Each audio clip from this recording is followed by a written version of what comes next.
तर आता दसरा जवळ आला आहे म्हटलं रोज थोडं थोडं करून काम आवरून घ्यावं. तर मस्त अशा ह्या काचेच्या भरण्या मी खाली केल्या आणि त्याच्यामध्ये असं छोटं मोठं साहित्य ठेवलेलं होतं. छोटं मोठं साहित्य म्हणजे जिरं, मोहरी, बदाम जे काही आपलं घरगुती थोडंफार असतं ते.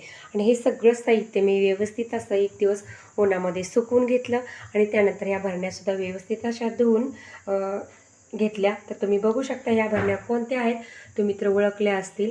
तर ह्या भरण्या मी विकत वगैरे आणलेल्या नाही आहेत. तर ह्या काचेच्या भरण्या मी घरात जे आपण काही साहित्य आणतो त्याच स्वच्छ करून मस्त अशा धुवून घेतलेल्या आहेत. तर ही आहे सर्वात छोटी भरणी, परत ही आहे त्याच्यापेक्षा मोठी, त्याच्यापेक्षा मोठी आणि त्याच्याहूनही मोठी आणि नंतर बघा ही सर्वात मोठी. तर इथे हे झाकण बघून तुमच्या लक्षातच आलं असेल की ही कोणत्या भरण्या आहेत. कळालं असेल तर प्लीज ओळखल्या असतील भरण्या तर कमेंटमध्ये सांगायला विसरू नका. त्यानंतर हे सगळं साहित्य या भरण्यांमध्ये भरून घेतलं.